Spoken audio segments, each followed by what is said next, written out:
మన రక్షకుడైన మన ప్రభు అయిన యేసుక్రీస్తు నామంలో మీ అందరికీ కూడా హృదయకాల శుభములు తెలియజేస్తా ఉన్నాను. దేవుని మహాకృపను బట్టి మరొక దినము చూసే ధన్యత దేవుడు తన కృప చేత మనకు అనుగ్రహించి మనల్ని సజీవు లెక్కలు పెట్టిన దేవాది దేవుడైన మన ప్రభు అయిన యేసుక్రీస్తుకు కృతజ్ఞతాస్తుతులు చెల్లిస్తా ఉన్నాను. ప్రియ దేవుని సంగమా, దేవుని ప్రజలరా, మరి పాస్టర్ ప్రవీణ్ పగడాల గారి యొక్క మరణము మన క్రైస్తవులకు ఎంతో తీరని లోటు అయి ఉన్నదనే సత్యాన్ని జ్ఞాపకం చేసుకోవాలి. హృదయకాలము 10:30 గంటలకు మరి సెకండ్రాబాద్ బ్యాప్టిస్ట్ చర్చిలో మరి పాస్టర్ ప్రవీణ్ పగడాల గారి యొక్క మృతదేహాన్ని అక్కడ ఉంచడం జరుగుతుంది. సందర్శకుల నిమిత్తము ఉదయం 10:30 గంటల నుంచి అక్కడ ఉంచడం జరుగుతుంది. మీకు ఎవరికైనా సమయం ఉన్నట్టయితే మరి వెళ్ళి చూడండి. మరి దేవుని యొక్క సేవకుని యొక్క మరణము మరి క్రైస్తవ లోకానికి ఒక తీరని లోటు, మరి ఆత్మకు నెమ్మది, శాంతి దేవుడు అనుగ్రహించే విధంగా ప్రార్థన చేయండి. అలాగే వారి కుటుంబం గురించి ప్రార్థన చేయండి, వారి భార్య బిడ్డల గురించి ప్రార్థన చేయండి. దేవుడు వారిని ఓదార్చి బలపరిచి ధైర్యపరిచి ముందుకు నడిపించే విధంగా ప్రార్థన చేయండి. అదే రీతిగా సేవకుల గురించి ప్రార్థన చేయండి. మరి ఆ మరణము ఎలా జరిగిందో మనకు తెలియదు, కానీ మరి యాక్సిడెంట్ మరణమా లేదా ఎవరైనా చంపేశారు అది మనకు తెలియదు, కానీ అది దేవునికి అప్పచెప్తూ మనము దేవుని సేవలో దేవుని పరిచర్యలో మరి ముందుకు సాగిపోదాము, ప్రార్థన చేద్దాము. దేవుడే మరి కార్యము జరిగిస్తాడు. దేవుడే వారి యొక్క కుటుంబానికి కూడా నెమ్మదిని, శాంతిని, సమాధానాన్ని దేవుడు అనుగ్రహించును గాక. అదే రీతిగా క్రైస్తవులుగా ఉంటున్న మనం అందరం కూడా మన ఒక సేవకుల గురించి ప్రార్థన చేయాలని ప్రభు పేరట తెలియజేస్తాను. కలము దేవుని యొక్క వాక్యము ధ్యానించుకుందాము.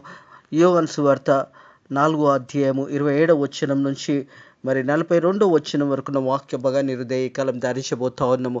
యోహాను సువార్త 4వ అధ్యాయము మరి 27వ వచనం నుంచి 42వ వచనం వరకున్న వాక్య భాగాన్ని హృదయకాలం ధ్యానించబోతా ఉన్నాము. దేవుని సంగమా, దేవుని ప్రజలారా, దేవుని యొక్క వాక్యము విన్న మరి సమరయ స్త్రీ గురించి మరొకసారి మనం ధ్యానించబోతా ఉన్నాము. Jesus tells about the spiritual harvest. మరి స్పిరిచువల్ హార్వెస్ట్ గురించి ఎప్పుడైతే మరి సమరయ స్త్రీ యేసు ప్రభు మాటలు విన్నదో, ఆ తర్వాత ఆమె ఏం చేసినదో ఒకసారి హృదయకాల వాక్యము ద్వారా మనం అందరం కూడా తెలుసుకుందాము. 27వ వచనం చూసినట్టయితే, ఇంతలో ఆయన శిష్యులు వచ్చి ఆయన ఆ స్త్రీతో మాట్లాడుట చూచి ఆశ్చర్యపడిరి, కానీ నీకేమి కావాలనియు ఆమెతో ఎందుకు మాట్లాడుచున్నావు అని కూడా యేసుని ఎవడు కూడా అడగలేదు. దేవుని సంగమా, దేవుని ప్రజలరా, మరి యేసు ప్రభు ఆ సమరయ స్త్రీతో మాట్లాడుతున్న సమయంలో మరి యేసు ప్రభు శిష్యులు వచ్చి చూశారు, కానీ మరి ఆమెతో కానీ యేసు ప్రభుతో వారు ఏమీ మాట్లాడలేదు. మనం చూసాము సమరయ స్త్రీ యొక్క జీవితము. మరి పాపంలో జీవిస్తున్న స్త్రీ మరి ఆ సమయంలో యేసు ప్రభుని పెనిమిటిని తీసుకురమ్మని చెప్పినప్పుడు, నాకు పెనిమిటి లేడని చెప్పినప్పుడు యేసు ప్రభు చెప్పినాడు, ఇప్పుడున్న పెనిమిటి కూడా నీ పెనిమిటి కాడు, ఇంతకు ముందు కూడా నీకు 5 పెనిమిటిలు ఉన్నారన్నమాట. ఎప్పుడైతే యేసు ప్రభు చెప్పి ఉన్నాడో మరి యేసు ప్రభు ఆ మాట చెప్పిన వెంటనే యేసు ప్రభుని ఒక ప్రవక్తగా తను గుర్తించినది. ఆ తర్వాత ప్రియ దేవుని సంగమా, దేవుని ప్రజలరా, మధ్యాహ్న కాల సమయంలో మరి నీళ్లు చేదుకోవడానికి అక్కడికి వచ్చిన సమరయ స్త్రీ మరి ఆ సమయంలో యేసు ప్రభు చెప్పిన మాటలు విన్న తర్వాత చూసినట్టయితే ప్రియ దేవుని సంగమా 28వ వచనము, ఆ స్త్రీ తన కుండను విడిచిపెట్టి ఊర్లోకి వెళ్ళింది. ప్రియ దేవుని సంగమా, దేవుని ప్రజలరా, సువార్త అనేది ప్రకటించబడుతున్నప్పుడు మరి ఆ సమరయ స్త్రీ మరి యూదులతో సావాసం చేసేది కాదు. ఒక పాపాత్మురాలు, ఒక పాపంలో జీవిస్తున్న వ్యక్తే. మరి ఆ సమయంలో యేసు ప్రభు ఆమెకు దేవుని యొక్క మాటలు, మరి ఆ మాటలు ఎప్పుడైతే యేసు ప్రభు నోటి నుంచి వచ్చిన మాటలు విన్నదో వెంటనే ఆ కుండను అక్కడ పడవేసి ఊర్లోకి వెళ్ళింది. దేవుని సంగమా, దేవుని ప్రజలరా, దేవాది దేవుడు మన ప్రభు యేసుక్రీస్తు కూడా మనతో మాట్లాడుతున్నప్పుడు ఆ మాటలు శ్రద్ధగా వినాలి. ఆ స్త్రీ గురించే యేసు ప్రభు అక్కడికి వచ్చి ఉన్నాడు. ఆ సమరయ స్త్రీ గురించే యేసు ప్రభు ఆ సమయంలో యేసు ప్రభుకు మరి దాహమవుతున్నదని వింటున్నాం, కానీ యేసు ప్రభు దాహం ఏంటంటే ఆత్మల భారముతో కలిగిన దాహం అదే. మరి ఆత్మలను సంపాదించడానికి యేసు ప్రభు ఈ లోకంలోకి వచ్చి ఉన్నాడు. దేవుని సంగమా, దేవుని ప్రజలరా, ఆ స్త్రీ మరి ఆ కుండను విడిచిపెట్టింది. నీళ్ళ కొరకు అక్కడికి వచ్చిన ఆ సమరయ స్త్రీ ఆ కుండను విడిచిపెట్టి ఊర్లోకి పరిగెత్తుకుని వెళ్ళింది. దేవుని సంగమా, దేవుని ప్రజలరా, మనం ఎన్నో సందర్భంలో ఎన్నో వాక్యాలు వింటున్నాము. మనము ఆ రీతిగా మనము సువార్త ప్రకటించగలుగుతున్నామా లేదా ఒకసారి మనం పరిశోధించుకోవాలని ప్రభు పేరట తెలియజేస్తా ఉన్నాను. దేవుని సంగమా, దేవుని ప్రజలరా, ఆ స్త్రీ తన కుండను విడిచిపెట్టి ఊర్లోకి వెళ్ళినది. ఆ కుండను అక్కడే విడిచిపెట్టింది. మరి నీళ్ళ కొరకు వచ్చిన సమరయ స్త్రీ యేసు ప్రభు ఒక మాటలు విన్నది. విన్న వెంటనే ఆ స్త్రీ చేసిన మొదటి పని ఏంటంటే తన కుండను విడిచిపెట్టి ఊర్లోకి వెళ్ళింది. సువార్త ప్రకటించబడింది. యేసు ప్రభు ఒక మాటలను విన్నదే, మాటలను విశ్వసించింది, నమ్మింది. మరి అప్పటి వరకు ఆ స్త్రీ యొక్క జీవితం ఎలా ఉన్నదంటే పాపంలో రోతమైన జీవితంలో జీవిస్తున్న ఆ స్త్రీ ఆ కుండను విడిచిపెట్టి ఊర్లోకి వెళ్ళిన తర్వాత మనం చూసినట్టయితే కింది వచనంలో, మీరు వచ్చి నేను చూసిన వానిని నాతో చెప్పిన మనిషిని చూడుడి అని ఆయన క్రీస్తు కాడా అని ఊరి వారితో చెప్పాను. ప్రియ దేవుని సంగమా, దేవుని ప్రజలరా, ఒక మాట ఇక్కడ గమనించాలి. ఆ స్త్రీ పాపం చేసిన స్త్రీ. ఆ స్త్రీ మాటలు ఎవరు కూడా నమ్మేవారు కాదు. ఆ స్త్రీ మరి మాటలు చెబుతున్నప్పుడు ఎవరు వినేవారు కాదు. కానీ ఎప్పుడైతే యేసు ప్రభు మాటలు విన్నదో ఆ కుండను విడిచిపెట్టి వెళ్ళి ఊర్లోకి పరిగెత్తుకుని వెళ్ళి ఊర్లో సువార్త ప్రకటించిందే. మరి ఆ స్త్రీ అనుకోలేదు, నేను చెప్తే వినరా ఎవరు అని అనుకోలేదు. కానీ దేవుని మాటలు విన్న తర్వాత ఆ స్త్రీ పరిగెత్తుకొని ఊర్లోకి వెళ్ళి సువార్త ప్రకటించినది. ప్రియ దేవుని సంగమా, దేవుని ప్రజలరా, మరి అంతకుముందు ఆ స్త్రీ పాపాత్మురాలే. కానీ యేసు ప్రభు మాటలు విన్న తర్వాత, యేసు ప్రభు ఆ మాటలు చెప్పిన తర్వాత, యేసు ప్రభు ఒక మాటలు విని పరిగెత్తుకొని వెళ్ళిందే. ఊర్లోకి వెళ్ళి సువార్త ప్రకటించింది. ప్రియ దేవుని సంగమా, దేవుని ప్రజలరా, ఆ స్త్రీ తన కుండను విడిచిపెట్టి ఊర్లోకి వెళ్ళి మీరు వచ్చి నేను చూసిన వానిని నాతో కూడా చెప్పిన మనిషిని చూడడి, ఈయన క్రీస్తు కాడా అని ఊరి వారితో చెప్పింది. ప్రియ దేవుని సంగమా, నేను చూసిన వ్యక్తే, నేను మాట్లాడిన వ్యక్తే ఈయన క్రీస్తు కాడా అని ఊరి ప్రజలకు స్వార్థ ప్రకటించింది. ఒక పాపాత్మురాలే, ఒక పాపం చేసిన వ్యక్తే. కానీ ఎప్పుడైతే యేసయ్యని తెలుసుకుందో తన హృదయంలో గొప్ప మార్పు కలిగింది. అదే మార్పు రక్షణ మార్పు.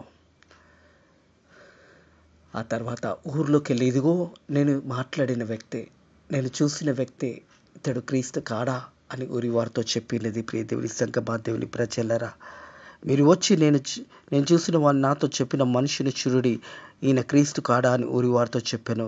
వారు ఊరిలో నుంచి బయలుదేరి ఆయన యొద్దకు వచ్చి చుండిరి. హల్లెలూయా. ఒక పాపాత్మురాల స్త్రీ యొక్క మాటలు, అప్పటి వరకు ఆమె మాట్లాడే మాటలు ఎవరు నమ్మేవారు కాదు, ఎవరు విశ్వసించేవారు కారు. అలాంటి వారు యేసు ప్రభు ఒక సువార్త ప్రకటించిన వెంటనే యేసయ్య దగ్గరికి ప్రజలు రావడం ప్రారంభించున్నారు. ప్రియ దేవుని సంగమా, దేవుని ప్రజలరా, ఎప్పుడైతే ఆ సమరయ స్త్రీ యేసయ్యని తెలుసుకుని యేసయ్య మాటలు విన్నదో గొప్ప సంతోషముతోనే ఊర్లోకి వెళ్ళింది, సువార్త ప్రకటించింది. ప్రజలందరూ కూడా యేసయ్య దగ్గరికి రావడం ప్రారంభించారు. మనం ఎన్నో సందర్భంలో వాక్యం వింటా ఉన్నాము. మనం ఒక్కరికైనా సువార్త ప్రకటిస్తున్నామా? ఒక్కరికైనా పోయి దేవుని మాటలు మనం తెలియజేస్తున్నామా? ఒక్కసారి మనల్ని మనం పరిశోధించుకుందాం.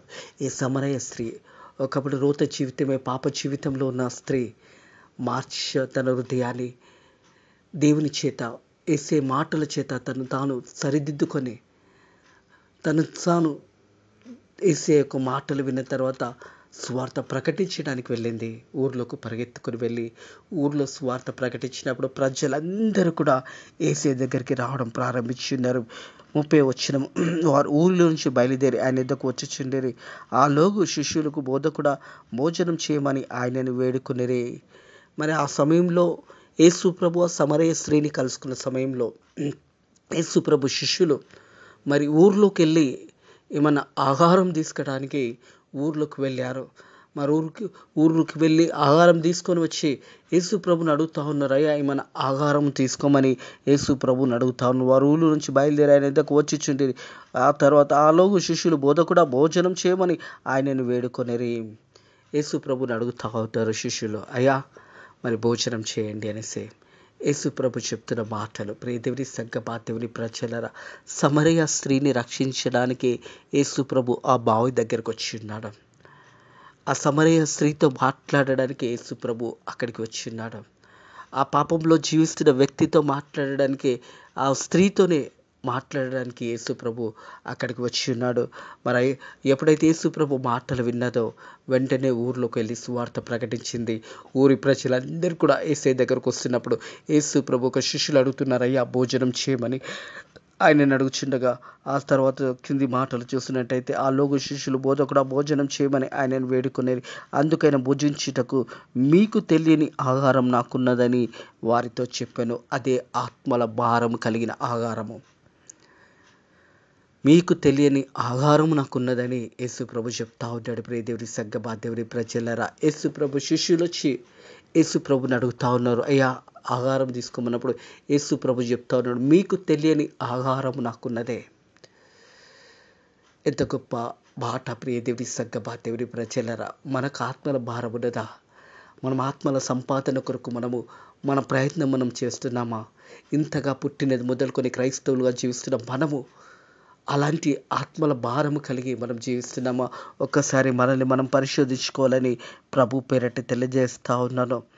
అందుకైనా భుజించుటకు మీకు తెలియని ఆహారం నాకున్నదని వారితో చెప్పగా, శిష్యులు ఆయన భుజించుటకు ఎవడైనాను ఏమైనాను తెచ్చి ఉన్ననేమో అని ఒకరితో ఒకరు చెప్పుకునేది. అక్కడ యేసు ప్రభు శిష్యులు అనుకుంటున్నారు, మరి ఈలోపు యేసు ప్రభు దగ్గరికి ఎవరైనా ఏదైనా ఆహారం ఇచ్చిరేమో, యేసు ప్రభు ఆహారం తిన్నాడేమో అని శిష్యులు ఆలోచించుకుంటూ ఉన్నారు. ప్రియ దేవుడి సగ్గమా దేవుడి ప్రజల, మరి శిష్యులు ఆహారం తేయడానికి ఊర్లోకి వెళ్ళినప్పుడు ఆ సమయంలో యేసు ప్రభు దగ్గరకు ఎవరైనా వచ్చారేమో, యేసు ప్రభుకి ఏదైనా ఆహారం ఇచ్చారేమో. అందుకే యేసు ప్రభు మీకు తెలియని ఆహారం నా దగ్గర ఉన్నదని యేసు ప్రభు చెప్పిన మాటకు శిష్యుల ఆలోచన ఎలా ఉన్నదంటే, యేసు ప్రభు దగ్గరికి ఎవరైనా వచ్చి ఏదైనా ఆహారం పెట్టి ఉండొచ్చు, అందుకే యేసయ్య ఈ రీతిగా మాట్లాడుతున్నాడని వారి ఆలోచన ఆ రీతిగా ఉన్నది. యేసు వారిని చూచి, నన్ను పంపిన వాని చిత్తము నెరవేర్చుటకు ఆయన నా పని తొదుముట్టించుకు నాకు ఆహారం ఉన్నది. హల్లెలూయా. యేసు ప్రభు ఎందు నిత్యం ఈ లోకానికి వచ్చి ఉన్నాడో, తండ్రి అయిన దేవుడు కుమారుడైన ప్రభు అయిన యేసుక్రీస్తుని ఎందు నిత్యం ఈ లోకానికి పంపి ఉన్నాడో, అది తుదుమిట్టించేంత వరకు ఆ పనిలో యేసు ప్రభు ముందుకు మరి ఆత్మల భారము కలిగి ముందుకు వెళ్తున్నాడు సువార్త ప్రయాణంలో అనే సత్యాన్ని యేసు ప్రభు తన శిష్యులకి మాట తెలియజేస్తా ఉన్నాడు. యేసు వారిని చూచి, నన్ను పంపిన వాని చిత్తము నెరవేర్చుటయు ఆయన పని తుదిమిటించే వరకు నాకు ఆహారం ఉన్నదే. ఆహారం ఏదనగానే ఆత్మల భారం కలిగిన ఆహారము, అనేకులను రక్షణలో నడిపించే మారు మనసు కలిగి జీవించడానికి యేసు ప్రభు సువార్త ప్రయాణంలో అనేకుల ఆత్మలను సంపాదించడానికి యేసు ప్రభు ఈ లోకానికి వచ్చి ఉన్నాడనే సత్యాన్ని జ్ఞాపకం చేస్తున్నాడు. ఇంకా 4 నెలల తర్వాత కోతకాలం వచ్చి ఉన్నదని మీరు చెప్పుదురు కదా అనే మాట జ్ఞాపకం చేస్తున్నాడు. ప్రియ దేవుని సంగమా, కోతకాలము మరి ఒక రైతు పంట వేసినప్పుడు, ఆ పంట పండినప్పుడు, ఆ పంట కోసే సమయంలో హార్వెస్ట్ కోతకాల సమయము మరి వస్తున్నది కదా, మీకు తెలుసు కదా అని యేసు ప్రభు ఇక్కడ జ్ఞాపకం చేస్తున్నాడు. కోత కోయడం అంటే మరి ఆ పంట ఒక సమృద్ధి, ఒక పంట సంపాదించుకోవడము. అందుకే మనం చూసాం కదా, Jesus tells about the spiritual harvest. పరిశుద్ధమైనదే వాక్యము. ఆ వాక్యము ఎప్పుడైతే విన్నప్పుడు అనేక మందికి ఆ సమరయ స్త్రీ వెళ్ళి సువార్త ప్రకటించడము అదొక హార్వెస్ట్. అదే అనేక మంది ప్రజలు దేవుని దగ్గరికి రావడం ఒక హార్వెస్ట్. అదే స్పిరిచువల్ హార్వెస్ట్, హృదయ మార్పిడి. దేవుని అనేక మంది ప్రజలు మరి ఆ సమరయ స్త్రీ యొక్క మాటలు నమ్మి ఏసయ్య దగ్గరికి రావడము, ఏసయ్య శిష్యులు చేసేయని అడగడము, ఏసయ్య ఆహారం తినమని చెప్పినప్పుడు మీకు తెలియని ఆహారం నాకున్నదని యేసు ప్రభు శిష్యులు అనుకున్నారు. ఎవరైనా ఏదైనా ఆహారం ఇచ్చి ఉన్నారేమో అనుకున్నారు. కానీ తండ్రి చిత్తము తుదిని ముట్టించే వరకు దేవుని యొక్క పని అనేది ఈ లోకంలో యేసు ప్రభు మానవునిగా ఈ లోకానికి వచ్చి మనందరిలాగానే యేసు ప్రభు జీవించి ఆ సమయంలో ఆత్మల భారం కలిగి జీవించి ఆత్మను సంపాదించి ఉన్నాడనే సత్యాన్ని జ్ఞాపకం చేసుకోవాలని ఈ వాక్యము ద్వారా దేవుడు మనతో మాట్లాడుతూ ఉన్నాడు. మనం కూడా వాక్యం వింటున్నాము, కేవలం విని ఒక చెవులో నుంచి వదిలేస్తున్నామా? సమరయ స్త్రీ చూడండి, ఒక పాపాత్మురాలే, ఒక పాపం చేసిన వ్యక్తే. కానీ సువార్త విన్న వెంటనే ఆమె కుండ పడవేసి ఊర్లోకి పరిగెత్తుకొని వెళ్ళి, నేను చూసిన వ్యక్తి, నేను మాట్లాడిన వ్యక్తి ఈయన క్రీస్తు కాడా అని ఊరి వారితో చెప్పినప్పుడు ఊరి ప్రజలందరూ కూడా యేసయ్య దగ్గరికి రావడం ప్రారంభించున్నారు. ప్రియ దేవుని సంగమా దేవుని ప్రజల ప్రకటించడము మన వంతు. కార్యము జరిగించేది ప్రభు అయిన యేసుక్రీస్తే. యేసేనే కార్యాన్ని జరిగిస్తాడు. మనం నోటి నుంచి సువార్త ప్రకటించేంత వరకే మన బాధ్యత. ఆ సమరయ స్త్రీ యేసేని తెలుసుకుంది. ఆ కుండను అక్కడ పడవేసింది. పరిగెత్తుకొని ఊర్లోకి వెళ్ళింది. ఊర్లోకి వెళ్ళి ఆమె చెప్తే నమ్ముతారా నమ్మరా అని ఆలోచించలేదు. నిజాన్ని, సత్యాన్ని ధైర్యంగా చెప్పింది.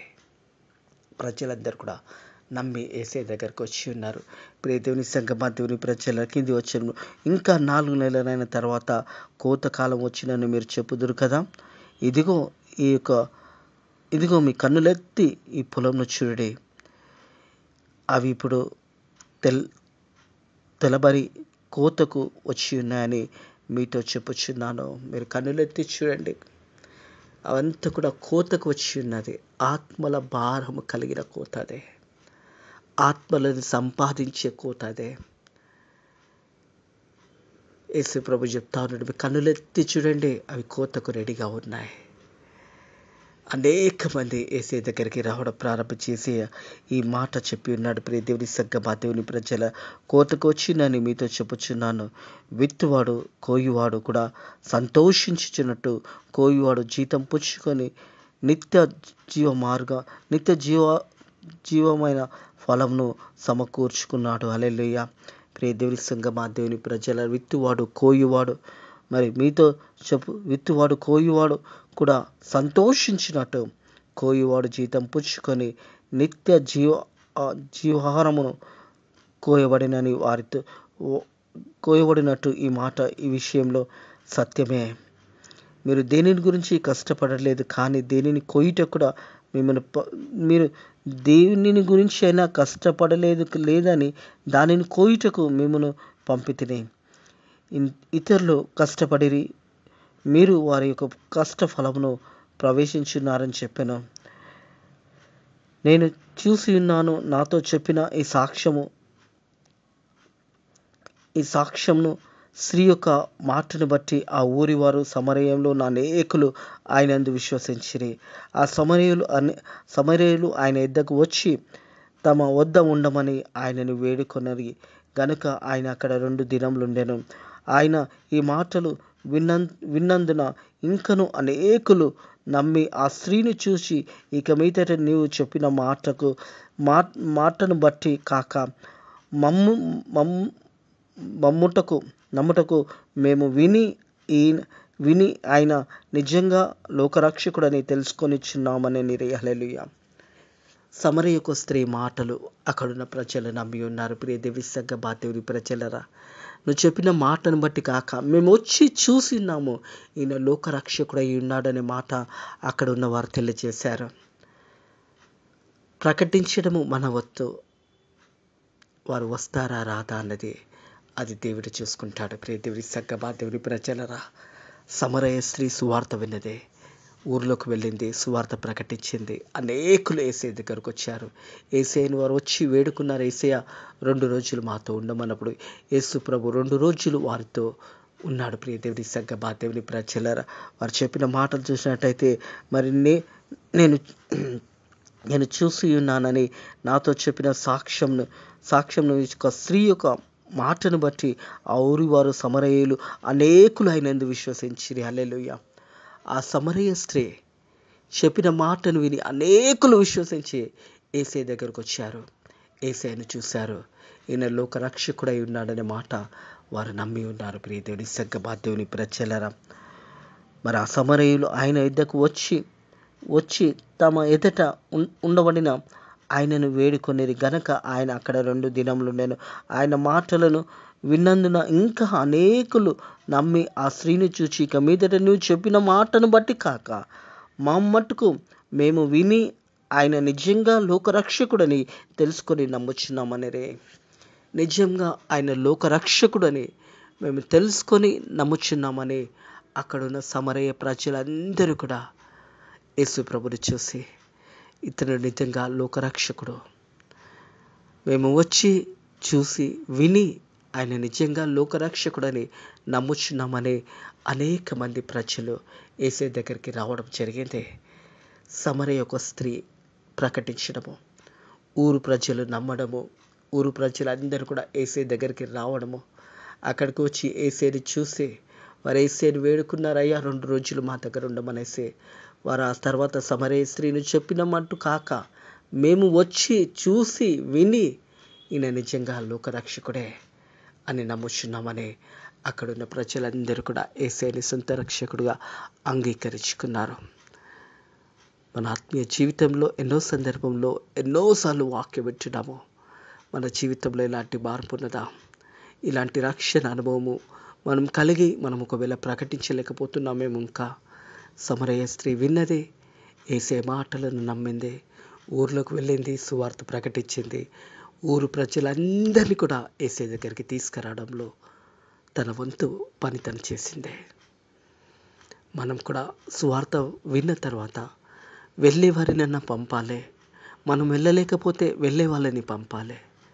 మన హస్తాలను ఇప్పినప్పుడు, మనం ధారాళంగా సాయం చేసినప్పుడు సువార్త ముందుకు వెళ్తుంది. రాబోయే తరాలకు సువార్త అందబడాలి అంటే మనం వెళ్ళలేనప్పుడు వెళ్ళే వారిని పంపాలి. సేవకులను బలపరచాలి, సేవకులకు సహాయం చేయాలి.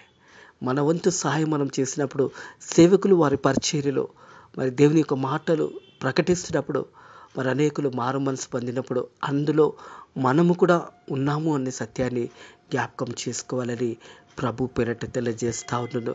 మనం వెళ్ళలేకపోతే వెళ్ళే వాళ్ళని పంపండి, సేవకులను బలపరచండి, సంఘాలను బలపరచండి, సువార్థికులను బలపరచండి.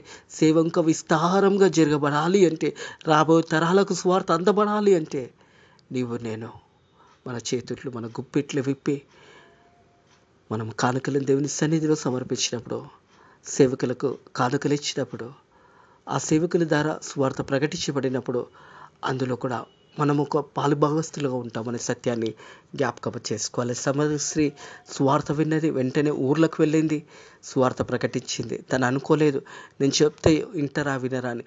ఒకవేళ అంతకుముందు తన జీవితంలో మరి చెప్తున్న మాటలు ఎవరు నమ్మేవారు కాదు, ఎవరు వినేవారు కాదు. అలాంటి పాపం చేసిన స్త్రీ యేసయ్య మాటలు విని ఆ కుండ వదిలేసి ఊర్లోకి వెళ్ళి, నేను ఎవరిని చూశానో, ఎవరితో మాట్లాడానో వచ్చి చూడండి, ఈయన క్రీస్తు కాడా అని చెప్పినప్పుడు ప్రజలందరూ యేసయ్య దగ్గరకు వచ్చారు. వారు వచ్చి చూశారు. స్త్రీ ఆ సమరయ స్త్రీ చెప్పిన తర్వాత వారు చెప్పిన మాటలు, నువ్వు చెప్పినది కాక మేము వచ్చి మా అంతటలో మేము చూసి నిజంగా మేము నమ్ముతున్నాము, ఇతడు లోకరక్షకుడైన ప్రభువైన యేసుక్రీస్తు అని వారు అక్కడ సాక్ష్యాన్ని పంచుకున్నారు. ఇట్టి మాటలను దేవుడు కాలము మీరు దానంలో దేవుడు దీవించి ఆశీర్వదించి బలపరిచి ధైర్యపరచును కాక. ఆమెన్.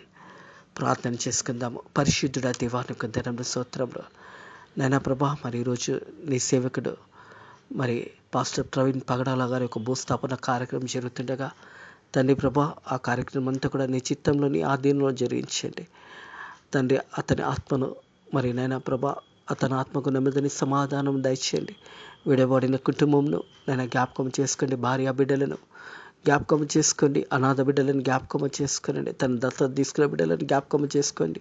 వారికి ఎలాంటి లోటు ఉండకుండా పోషణ దొరకడానికి నీ కృప ద్వారా సహాయం చేయండి. అలాగే తల్లి ప్రభా, వారి కుటుంబంని ధైర్యపరిచి బలపరిచి ముందుకు నడిపించమని, అలాగే తండ్రి మా సేవకులందరినీ కూడా దీవించండి, ఆశీర్వదించండి. ప్రత్యేకంగా వారి ప్రయాణాలలో మీరు తోడిండి ఇంకా సువార్త విస్తారంగా భారతదేశంలో ప్రకటించడానికి నీ కృప ద్వారా సాయం చేయమని మరొకసారి నేను పాస్టర్ పగడాల ప్రవీణ్ గారి యొక్క మృతదేవాన్ని ఈరోజు మరి సికింద్రాబాద్లోని బాప్టిస్ట్ చర్చిలో నేను ప్రేక్షకులు నిత్యం ఉంచబోతుండగా నాయన ప్రభా, మరి అనేకులు వచ్చి ఆ మృతదేవాన్ని చూస్తే నేను వారు కూడా వారి జీవితాలలో ఇంకా గొప్ప సేవ చేయడానికి నీ కృప ద్వారా సాయం చేయమని, ఈ రోజంతట్లో కూడా మరి భూస్థాపన కార్యక్రమం మరి తోడుండి నడిపించమని నజరుడైన యేసుక్రీస్తు నామములో ఈ ప్రార్థనని వేడుకుంటున్నాము తండ్రి. ఆమెన్. మన తండ్రి యొక్కయు కుమారుని యొక్కయు పరిశుద్ధాత్మ యొక్కయు త్రియేక దీవెనలు సకల ఆశీర్వాదాలు మీకు మీ కుటుంబంలోకి తోడై నీడైండును గాక. ఆమెన్.